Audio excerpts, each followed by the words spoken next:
Divine life 369 channel থেকে সবাইকে জানাই প্রণাম। আজকের টপিক অওরা। এই অওরা কথাটি কেউ কেউ শুনেছে, আবার কারো কাছে নতুন শব্দ লাগছে। অওরা মানুষের ব্যক্তিত্বকে প্রদান করে। জীব আর নির্জীব সকল প্রকার প্রাণী আর বস্তু চারপাশে থাকে।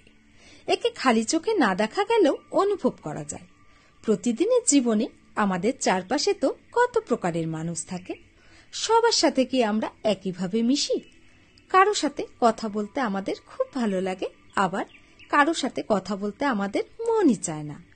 কাউকে অ্যাট্রাক্ট করার জন্য আমাদের অওরা 90% হেল্প করে। আমরা আমাদের জীবনে চালচলন, হাবভাব, স্টাইলকে চেঞ্জ করতে পারি, কিন্তু অওরাকে নয়। অওরা শুধু তৈরি করা যায় পজিটিভ আর নেগেটিভ। অওরা আমাদের ফিজিক্যাল, মেন্টাল আর ইমোশনকে শো করে। আমরা আমাদের সাবকনসিয়াস মাইন্ড দিয়ে অন্য ব্যক্তির অওরাকে অনুভব করতে পারি, সেই ব্যক্তি কেমন। আমাদের অওরা হাই ফ্রিকোয়েন্সিতে থাকলে বলি পজিটিভ অওরা। যারা মেডিটেশন করে, পজিটিভ চিন্তা ভাবনা করে, হাসি খুশি থাকে, তাদের অওরা পজিটিভ থাকে। আর লো ফ্রিকোয়েন্সি মানে যাদের ভেতরে রাগ, হিংসা, জেদ বা নিন্দা করার প্রবণতা থাকে, তাদেরকে বলা হয় নেগেটিভ অওরা।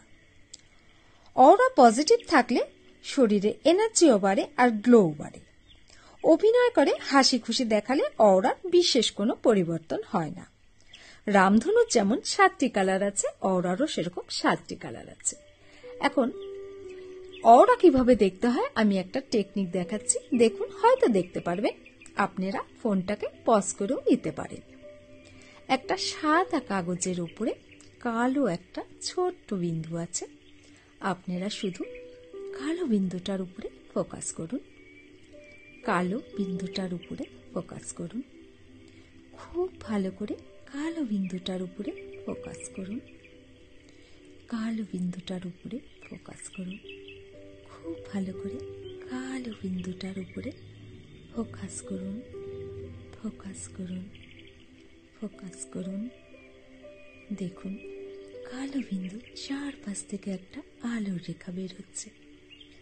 কালো বিন্দুর চারপাশ থেকে একটা আলোর রেখা বের হচ্ছে। কালো বিন্দুর চারপাশ থেকে একটা আলোর রেখা বের হচ্ছে। কালো বিন্দুর চারপাশ থেকে একটা আলোর রেখা বের হচ্ছে। এভাবেই অওরা দেখতে হয়। Thank you.